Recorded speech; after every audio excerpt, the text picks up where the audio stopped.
Berdebah orang itu, tak tahu malu, menjengkelkan sekali kelakuannya, memuakkan, menjijikkan perbuatannya, sifatnya busuk, sakit dari sononya, sudah hancur hidupnya, nggak tahu gimana lagi bisa diperbaiki, memalukan nama keluarga, semua tingkah lakunya membuat miris. Tidak heran semua menyebutnya dasar bedebah. Dalam seri bedebah episode Besar Mana kali ini, kita akan membandingkan besar mana kasih Kristus dibanding dengan dosa kita. Dan melihat bagaimana keselamatan Allah Kristus itu berbeda dari yang lain.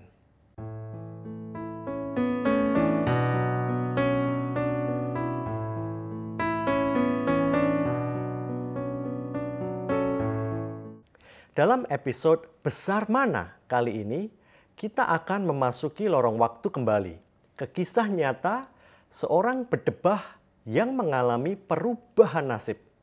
Hanya ditulis di Yohanes 4 ayat 1-42, dikisahkan Yesus bertemu dengan seorang perempuan Samaria. Yesus bisa membaca kehidupan masa lampau para perempuan itu. Yesus menawarkan suatu air yang lain.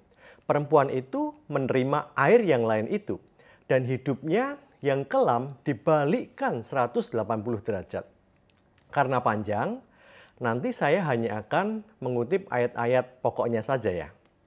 Di perikop ini nanti, kita akan melihat betapa kasih Kristus itu lebih besar dari seluruh dosa dan pelanggaran kita. Kenapa Kristus selalu berhasil menginsyafkan seorang bedebah tanpa pernah kumat lagi? Karena dia melakukannya secara berbeda, yang kita sebut keselamatan Allah Kristus. Keselamatan Allah Kristus ini punya 3 ciri. 1. Kristus pemrakarsa penyelamatan, bukan si pendosa. 2. Kristus justru menghampiri pendosa, bukan menjauhi. 3. Pendosa itu diterima tanpa syarat. Sangat bertolak belakang dengan cara selamat bukan Allah Kristus yang 1. Pendosa berinisiatif kembali kepada Allah dan memohon-mohon dahulu. Baru Tuhan menimbang-nimbang lagi. 2. Tuhan terlalu kudus untuk dihampiri oleh pendosa. 3. Pendosa harus melakukan serangkaian syarat sebelum diampuni. Mari kita telusuri peristiwa Kristus yang Maha Kudus bercakap-cakap dengan perempuan Samaria yang berdebah karena asal-usulnya dan karena hidupnya yang gonta-ganti lelaki sampai 6 kali. Zaman sekarang wanita model begini pasti jadi gunjingan orang dan orang pasti saling berbisik-bisik kalau berpapasan dengannya. Adakah kondisi kita, baik pria maupun wanita, mirip dengan perempuan itu? Ada kabar baik, kawan. Ciri pertama, keselamatan Allah Kristus. Kristus pemrakarsa penyelamatan, bukan si pendosa. Ayat 4, ia harus melintasi daerah Samaria. Ada kata harus, yang berarti memang sudah direncanakan sebelumnya. Bukan secara kebetulan, random, atau acak. Yohanes 19 ayat 10, sebab anak manusia datang untuk mencari dan menyelamatkan yang hilang. Bak kepala Basarnas, Kristus itu sengaja menginisiasi misi search and rescue para korban celakanya dunia ini. Dari Yudea ke Galilea, orang Yahudi biasanya ambil jalan memutar lewat Perea untuk menghindari bertemu dengan orang Samaria. Meskipun lebih jauh, namun Yesus sengaja menerobos lewat Samaria yang memang lebih dekat karena dia punya rencana khusus. Dengan kemahatauannya atau omniscience, dia itu kan all-knowing God ya. Kristus tahu betul jam sekian tepat akan datang perempuan Samaria yang hendak menimba air di sumur Yakub yang harus diselamatkan olehnya. Karena prinsip Kristus itu, jika ada 1 dari 100 domba yang tersesat atau hilang, dia akan tinggalkan yang 99 dan dia akan memburu, mengejar, dan menyergap satu domba yang terhilang itu sampai ketemu dan memikul di bahunya sendiri sampai tiba di rumah keselamatan atau sorga itu kembali. Jadi Anda yang saat ini sedang terhilang, hanya ada satu hal sederhana yang perlu Anda lakukan. Expose dirimu kepada Sang Juru Selamat itu. Jangan bersembunyi di balik semak-semak rasa bersalah, rasa kotor diri, atau rasa sombong justru. Agar proses SAR atau Search and Rescue itu dapat berlangsung secara dini. Ciri kedua keselamatan ala Kristus, Kristus justru menghampiri pendosa, bukan menjauhi. Yesus mengambil segala resiko hanya untuk menyelamatkan kita. Karena kasih-Nya itu bukan seperti kasih yang selama ini kita pahami. Kasih-Nya itu berkobar dan membara hanya untuk Anda yang saat ini sedang terhilang. Kristus mendobrak setidaknya ada 4 aturan dan budaya Yahudi. Pertama, laki-laki dan perempuan tidak boleh saling berkomunikasi di muka umum. Yang kedua, seorang Yahudi tidak boleh bergaul dengan seorang Samaria. Yang ketiga, 2 orang yang sebelumnya belum saling kenal atau asing tidak boleh langsung berbincang-bincang secara lama. Yang keempat, perempuan Samaria itu secara umum dicap najis karena kebanyakan mereka sering terus-menerus menstruasi tanpa henti. Sehingga orang lain yang dekat-dekat atau minum dari timbanya ya pasti akan ikut cemar dan najis juga. Ayat 9, maka kata perempuan Samaria itu kepadanya, masakan engkau seorang Yahudi minta minum kepadaku seorang Samaria? Sebab orang Yahudi tidak bergaul dengan orang Samaria. Lah kok Yesus yang 100% Allah dan 100% manusia yang juga bisa letih ini malah sengaja meminta minum kepada perempuan itu. Kalau rabi Yahudi lainnya mending mati kehausan daripada melanggar 4 aturan tadi. 4 hal itu diterobos Yesus karena cintanya kepada para pendosa dan para berdebah. Kasih Kristus lebih besar dari dosa kita. Ciri ketiga keselamatan ala Kristus. Pendosa itu diterima tanpa syarat. Ayat 10, terjemahan The Message. Andai saja kamu tahu siapa aku ini yang sedang berbicara dengan kamu, bukan aku yang meminta minum, melainkan justru kamu yang malah akan meminta minum daripadaku. Dan aku telah memberikannya kepadamu, air hidup itu. Atau aku telah memberimu keselamatan tanpa kamu melakukan apa-apa terlebih dahulu. Perempuan ini diterima tanpa syarat. Yesus tidak meminta syarat agar perempuan ini meninggalkan hidup gonta-ganti lelakinya dahulu sebelum dia memberi air hidup itu.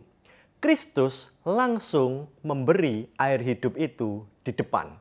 Ayat 13-14, jawab Yesus kepadanya, barang siapa minum air ini, ia akan haus lagi.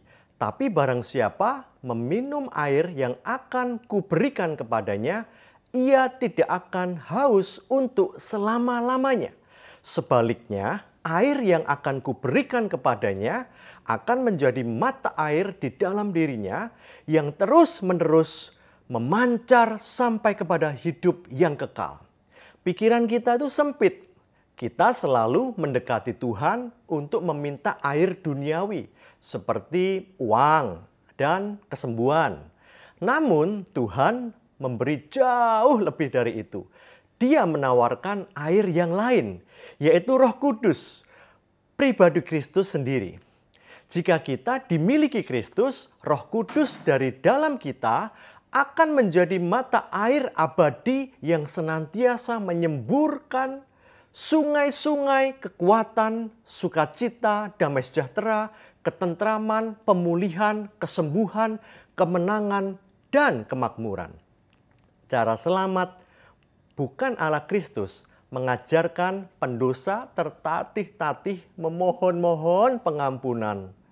Tapi keselamatan Allah Kristus mengajar pengampunan itu datang menghampiri pendosa dan menemui dia ketika masih lemah, masih berdosa, dan masih seteru.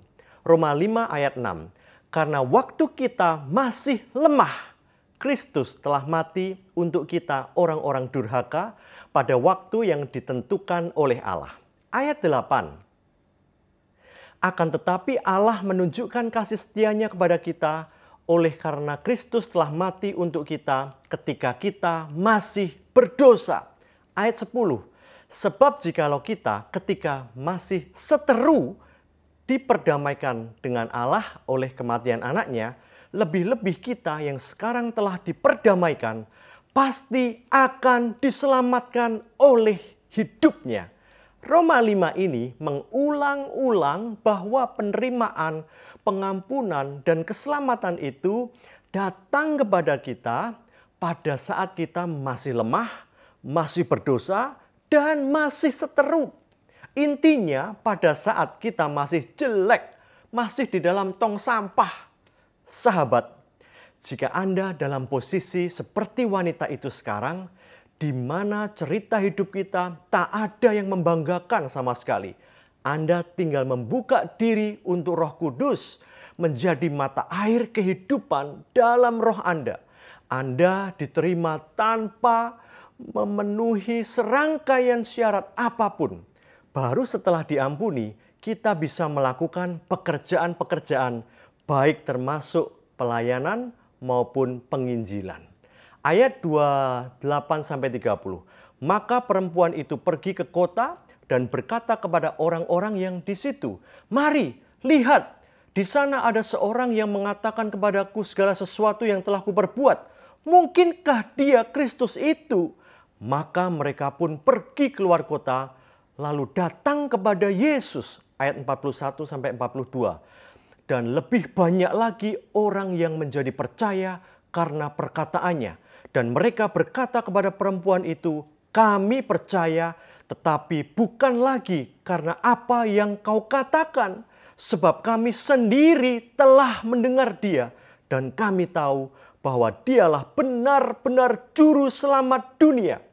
Lihat kan polanya? Setelah perempuan itu diterima oleh Tuhan, dia melakukan pemberitaan Injil secara otomatis dan sukarela.